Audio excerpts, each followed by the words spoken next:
శ్రీ గురుభ్యో నమః. శ్రీ మహాగణపతి నమః. కన్యా రాశి వారికి ఈ యొక్క రాబోతున్నటువంటి గురు పౌర్ణమి నుండి రాబోతున్నటువంటి అమావాస్య వరకు 4వ తారీఖు వరకు అంటే 21వ తారీఖు నుంచి 4వ తారీఖు వరకు చంద్రమను అనుసరించి గోచార రీత్యా ఎలా ఉండబోతుంది అనేది చూద్దాం. గురు పౌర్ణమి అనేది చాలా ముఖ్యమైనటువంటి పర్వదినం. గురువు ఎవరి జాతకంలో అయినా సరే ముఖ్యమైనటువంటి భూమిక పోషిస్తాడు. అంటే కొంతమంది జాతకాల్లో వచ్చినప్పటికీ గురువు సరైనటువంటి స్థితిలో లేక ఎన్నో అనర్థాలు జరుగుతుంటాయి అన్నమాట. అంటే వెహికల్స్గా ఎక్కువగా తరచూ ప్రమాదాలు జరగటం, ఇంట్లో వెహికల్ కూడా ఎక్కువగా చెడిపోవటం అనేది జరుగుతూ ఉంటుంది. మరి అదేవిధంగా సంతాన విషయంలో పుత్ర సంతానం గురించి ఎక్కువగా ప్రయత్నం చేసేటువంటి వారికి పుత్ర సంతానం కలగకుండా ఉండటానికి కూడా గురువు మూలకంగా ఉంటాడు. విద్యా సంబంధితమైన విషయాల్లో కూడా గురు మూలకంగా ఉంటాడు. హోటల్ బిజినెస్ రంగంలో కూడా గురు మూలకం అనేది ఉంటుందన్నమాట. హోటల్లో బిజినెస్ మీరు చేస్తున్నారు అండ్ రెస్టారెంట్ బిజినెస్ కానీ మీరు చేస్తున్నారు అంటే మీ జాతకంలో సక్సెస్ అయ్యారంటే గురువు మంచి స్థానంలో ఉన్నట్టుగానే చెప్పచ్చు. మరి అదేవిధంగా పుస్తక రంగంలో కానీ ముద్రణా రంగంలో కానీ గురు మూలకం అనేది చాలా ఉంటుందన్నమాట. సక్సెస్ అనేది ఫైనాన్షియల్గా కూడా గురుమూలకంగా ఉంటుంది. అదేవిధంగా మాట్లాడే విధానంలో కూడా వాక్కు సిద్ధి అనమాట. వాక్కు మాట్లాడే విధానంలో కూడా గురువు చాలా ముఖ్యమైనటువంటి పోషిస్తూ ఉంటాడు. రాబోతున్నటువంటి గురు పౌర్ణమి రోజు కన్యా రాశి వారికి స్పెషల్గా చెప్పేది ఏంటంటే కన్యా రాశి వారికి గురువు చాలా మంచి స్థానంలో ఉన్నాడు. మంచి స్థానంలోకి రావడం జరిగింది అనమాట. ఇప్పుడు కన్యా రాశి వారికి షష్టమంలో శని మంచి స్థానంలో వక్రత్వంలో ఉన్నాడు. ఇప్పుడు గ్రహస్థితి మనం గమనించినట్లయితే ధనస్థానాల్లో వచ్చేటప్పటికి రాశి వారికి వచ్చేటప్పటికి జన్మరాశిలోకి వచ్చేటప్పటికి కేతుగ్రహ సంచారం, సప్తమంలో వచ్చేటప్పటికి రాహుగ్రహ సంచారం, షష్టమంలో వచ్చేటప్పటికి శని వక్రత్వంలో ఉన్నాడు. అదేవిధంగా రాజ్యస్థానాల్లో వచ్చేటప్పటికి రవి ఉన్నాడు. రవి శుక్రుడు రాజ్యస్థానంలో, వ్యయ స్థానంలో బుధుడు యోగకారకమైనటువంటి స్థానంలో ఉన్నాడు. ఇటువంటి గ్రహస్థితి ఈ 15 రోజుల కాలంలో మనం చూసినట్లయితే గురువు మంచి స్థానంలోకి వచ్చాడు అనమాట. అంటే భాగ్యస్థానంలో గురువు యోగకారకుడు కుజుడితో కలుస్తున్నాడు. కుజుడితో గురువు మిత్రత్వం అనేది ఉంది. మిత్రత్వం ఉన్నప్పటికీ కూడా భాగ్యస్థానంలో ఉన్నప్పుడు కుజుడు అంత యోగాన్ని ఇవ్వడు. కాకపోతే పరిస్థితి వచ్చేటప్పటికి ఈ రాశి వారికి అనుకూలంగా ఉంది. ఎందుకంటే లాభస్థానంలో రవిగ్రహ సంచారం అనేది అనుకూలమైనటువంటి పరిస్థితిలో ఉంది కాబట్టి ఉద్యోగ ప్రయత్న సంబంధితమైన విషయాల్లో అనుకూలత అనేది ఉంటుంది. వైవాహిక జీవితంలో మనస్పర్ధలు అనేవి ఎక్కువగా ఉంటాయి. కానీ పార్ట్నర్షిప్ బిజినెస్లో కూడా వీరు పెట్టేటప్పుడు కొంచెం జాగ్రత్తలు తీసుకొని పెట్టాలి. పార్ట్నర్షిప్ బిజినెస్లు అనేది వీరికి పనికిరావు.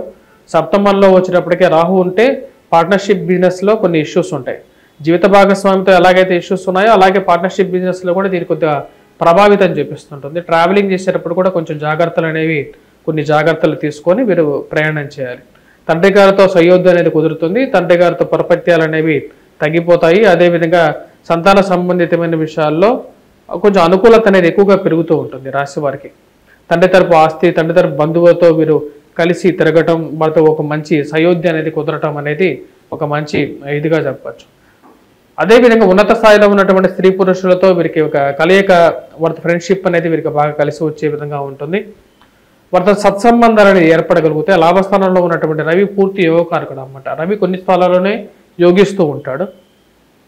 అటువంటి స్థితి వచ్చేటప్పటికి లాభస్థానంలో ఉన్నటువంటి రవి యొక్క స్థితిగతి ఇది మంచి అనుకూలమైనటువంటి ఫలితాన్ని ఇవ్వగలుగుతుంది ఈ రాశి వారికి. అదేవిధంగా శుక్రుడు కూడా వచ్చేటప్పటికి ఈ రాశి వారికి మంచి అనుకూలమైనటువంటి ఫలితాలు ఇవ్వగలుగుతాడు. ముఖ్యంగా వచ్చేటప్పటికి శుక్రుడు యొక్క స్థితి మనం గమనించినట్లయితే శుక్రుడు ఈ రాశి వారికి రాజ్యస్థానంలో అనుకూలమైనటువంటి స్థితిలోనే ఉన్నాడు.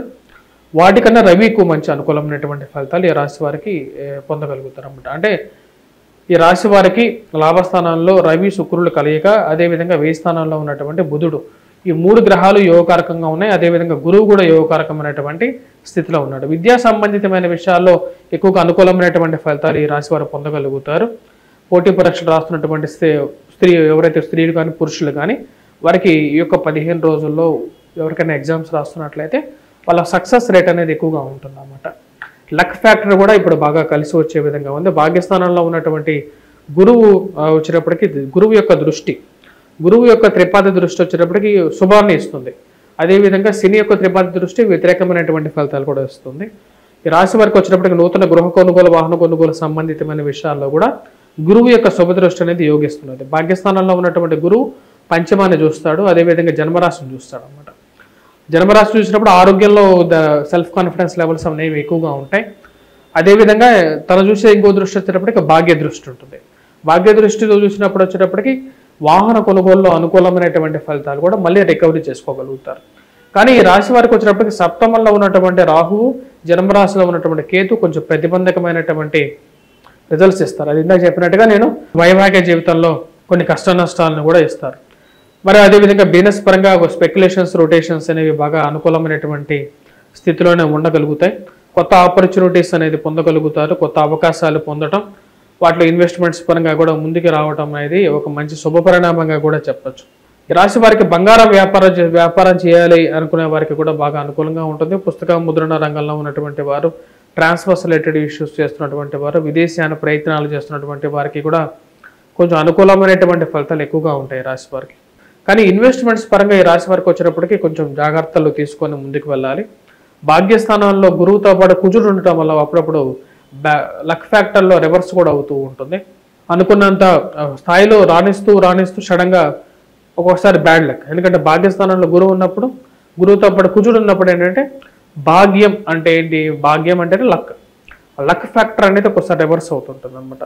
అది ఎన్నో రోజులు ఉండదు. తర్వాత కుజగ్రహ సంచారం అనేది రాబోతున్నటువంటి నెలలో అంటే ఆగస్టులో మార్పు అనేది ఉంటుంది. కాబట్టి ఆ టైంకి వీళ్ళకి మార్పు అనేది వీళ్ళకి పాజిటివిటీ అనేది కూడా ఇస్తుంది.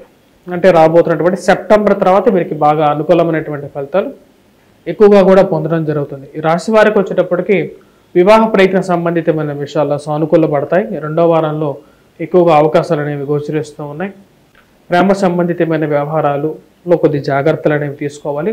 ఎదుటి వారి మాయం మాటలను నమ్మి మోసపోవడానికి కూడా ఎక్కువగా అవకాశం అనేది గోచరిస్తున్నది. దొంగ స్వామీజీలను ఎక్కువగా నమ్మవాకండి. మోసపూరితమైనటువంటి మాటలకి దూరంగా ఉండటానికి ఎక్కువగా ప్రయత్నం చేయండి.